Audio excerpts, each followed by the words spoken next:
A lot about how temperatures for especially eastern portions of the country are well below average, but we can't also forget to talk about the temperatures across the west that are well above average. I mean, 10 to 20 degrees above average for some places. Yeah, you're feeling it in Las Vegas and Phoenix, where we're in the 70s and 80s. And, you know, this time of the year, we should be in the 60s, maybe around the lower 70s. Right. Denver, 60s and 50s. That's well above what we expect. But Denver's one of those places you get these wild extremes anytime.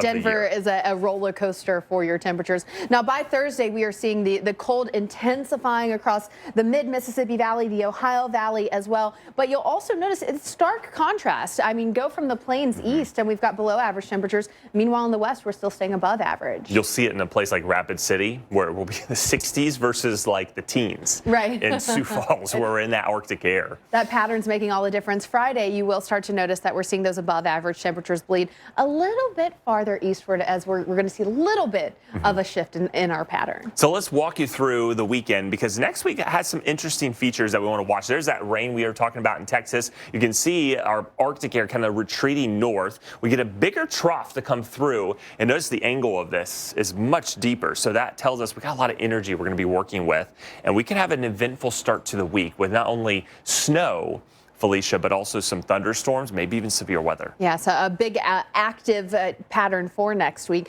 Now, we've already had, in different areas of the country, active patterns that have lent themselves to some snowfall around the Great Lakes, where we are still remaining in that same activity, and for portions of the Rockies in the west. And a lot of this was back in November, when it was so warm in the east and we were so cold and so active here across the west. So that really put us at a good surplus.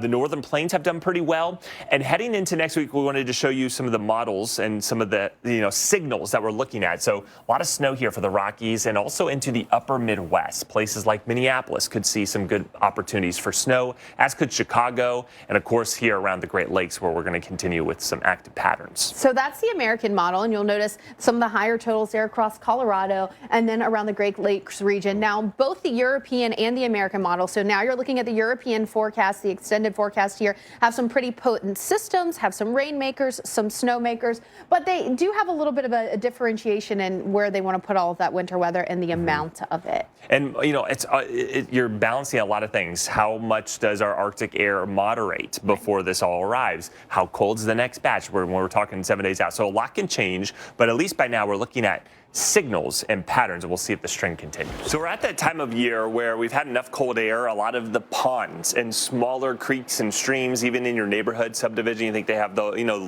lakes and water fountains, those are starting to freeze here across the upper Midwest. The big bodies of water not yet frozen, but the smaller ones, and we've just gotten to this cold pattern. So it's tempting for young kids to want to wander out there, but as parents, we know that it takes longer for that ice to really build a safe thickness. Yeah, you want to make sure that you have that thickness, because it can get dangerous so quickly. I mean, and the ice might look from the surface like it is thick enough, but you can't really tell. I will say, though, as we continue with this Arctic plunge of air, this is going to even more vigorously freeze some of those smaller ponds, those fountains and things like that. But at what point do we start to get to the freezing of the Great Lakes that would effectively shut off the lake effect snowfall? Yeah, I think it's going to take a little bit of time, even though the Arctic air is in place. Right. And we'll get to the Great Lakes ice cover, because it's less than 1%, but that number could rapidly rise in the next few weeks. But here's some reminders, because I know in the upper Midwest, they